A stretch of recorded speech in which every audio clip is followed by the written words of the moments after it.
သားငိုင်းနဲ့တပင်းမသားကျင်တဲ့နေ့တွေဆိုရင်ဒီလိုပြာကျော်ကျွတ်ကျွတ်မွမွလေးကြော်စားကြည့်တော့မွေးပြာကျော်အမုန်းတော်လေးနဲ့အလွယ်ကြော်ထားရမလို့ကလေးပဲပြုတ်နေကြတယ်မလို့တော့နော်ပြာကျော်တစ်မျိုးတည်းနဲ့ဘာဟဲမှမလို့ပဲထမင်းနှစ်ပတ်ကလောက်ကုန်ပါလိမ့်မယ်ပါဝင်ပစ္စည်းတွေကတော့ရင်း200မယ်နဲ့တနားရီလောက်နှက်ထားတယ်မွေးပြာကျော်မုံတစ်ထုပ်ကျက်သွန်မြိတ်နနံပင်ကျက်သွန်မျိုးသီးအချောက်ရယ်မျိုးသီးအစိမ်းရယ်ဂျင်းရယ်ကရမ်းမျိုးသီးတောက်ရယ်ကျက်သွန်မျိုးရယ်ယူရီးယားမယ်အကျော်မုံရယ်ပါဝင်ပါတယ်ကဲပစ္စည်းလေးရေစုံပြီဆိုတော့တစ်ခါနှိပ်ပါတော့မယ်နော်ပကံထဲမှာနှက်ထားတဲ့ပဲလေးတွေရဲ့တခြားပါဝင်ပစ္စည်းတွေကိုရောပြီးတော့နှိပ်ပါမယ်ဒါကတော့ဂျင်းနဲ့ကျက်သွန်မျိုးကိုညက်နေအောင်ထောင်းထားတာပါ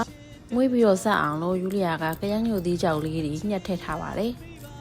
ကိုကအဆက်မစားနိုင်ဘူးဆိုရင်တော့ငရုတ်သီးစိမ်းရောကရမ်းငရုတ်သီးကြောက်ကိုရှော့ထည့်လို့ရပါတယ်နော်မမွားလေးဖြစ်အောင်လို့ဆိုတာလေးနည်းနည်းထည့်ထားပါတယ်ပြီးရင်တော့စားနဲ့အချုံမုံနည်းနည်းထည့်ပါမယ်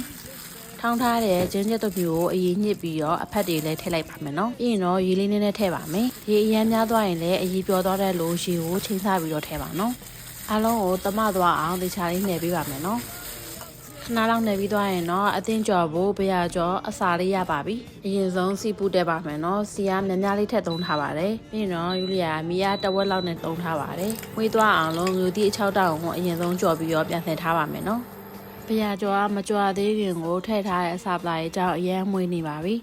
ဒါတောင်ပြင်းတော်တဲ့ရွက်ကယူလီယာမရှိလို့မထည့်လိုက်ရတာပါပြာကြော်ရင်းနဲ့မှာယူလီယာတော့အမေကြီးကိုသွားပြီးတော့တတိရရပါတော့အမေကြီးကဘေးပြာတွေဝေးကွာအောင်လို့ဆိုပြီးတော့ပြာကြော်စွန်းတော်ကက်လေးရှိပါတယ်ပြာကြော်လေးတွေကအကျက်မြန်ပါတယ်အဲ့ဒါကြောင့်မလို့မီးကိုခက်အေးထားပြီးတော့ကြတော့ဟိုဘက်ဒီဘက်လေးလှန်ပေးရပါမယ်နော်ပြာကြော်ကလေပဲနဲ့လှုပ်ထားဆိုတော့ကြတော့ပရိုတိန်းဓာတ်နဲ့ပြည့်ဝပြီးတော့အကုန်ကြလဲသက်သာပါတယ်ထမင်းနဲ့ဒီတိုင်းစားမလားတုပ်စားမလားဟင်းချက်စားမလားဆွဲဆောင်ရတဲ့ပြာကြော်လေးပါယူလီယာတို့ဒီမှာဆိုရင်ပြာကြော်တစ်ခုကို10ဘက်လောက်ရှိပါတယ်အဲ့တော့ဆိုင်မှာသွားစားရင်မဝလို့ကိုယ့်အိမ်မှာကိုယ်ပြောစားတော့များများလဲစားရတယ်လို့စားလို့လည်းကောင်းပါတယ်ပဲကိုစိမ်ပြီးတော့ပဲလှုပ်ဒါမှမဟုတ်ကိုကခကြီးကိထားမခံနိုင်ဘူးဆိုရင် ready made အမုံထုံနဲ့ပဲလှုပ်ချက်စားလို့ရပါတယ်နော်ဟိုတစ်ခါကယူလီယာမွေးပြာကြော်မှုကိုဒီတိုင်းကြော်စားတော့သူကနည်းနည်းမားခြင်းနဲ့ပေါ့နော်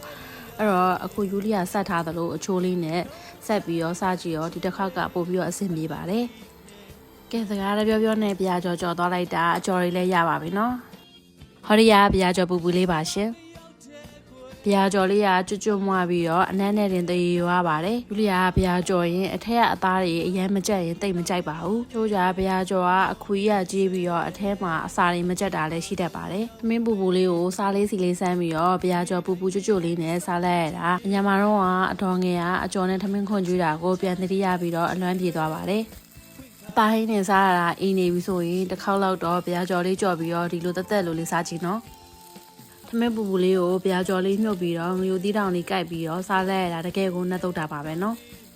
ငငယ်ဆိုရင်ထမင်းပူပူနဲ့ဒီလိုမျိုးအကြော်တွေနဲ့လုံးပြီးတော့ကြတော့ထမင်းလုံးလုပ်ပြီးစားကြတာပါ